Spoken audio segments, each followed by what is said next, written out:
या शहरांचा महापौर हा मराठी हिंदूच होईल. मीरा भाईंदर मध्ये मराठी माणूस का नकोय आणि नरेंद्र मेहता हे स्वतः हुकुमशाही का करतात असा प्रश्न आमचा आहे. दरवेळी त्यांना महापौर करताय हे चुकीचं आहे आणि हे करत असताना एक लक्षात ठेवा, हा संयुक्त महाराष्ट्र लढा या राज्यामध्ये होऊ राहील. माननीय मुख्यमंत्री यांनी या नरेंद्र मेहताला आवरावं. हा मराठी द्वेष दरवेळी करतात. मागच्या वेळेस देखील आपण जर पाहिलं असेल जुलै महिन्यामध्ये तर एक दुकानदाराचं मराठी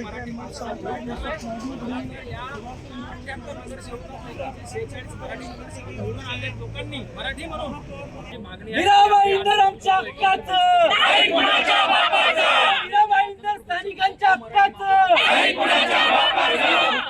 छत्रपती शिवाजी महाराजांचा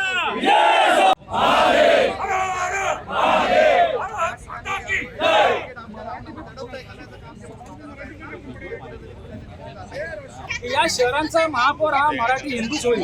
मीरा भाईंदर मध्ये मराठी माणूस का नकोय आणि नरेंद्र मेहता हे स्वतः हुकुमशाही का करतात असा प्रश्न आमचा आहे. दरवेळी त्यांना महापौर करताय हे चुकीचं आहे आणि हे करत असताना एक लक्षात ठेवा, हा संयुक्त महाराष्ट्र लढा या राज्यामध्ये होऊ राहील. माननीय मुख्यमंत्री यांनी या नरेंद्र मेहताला आवरावं.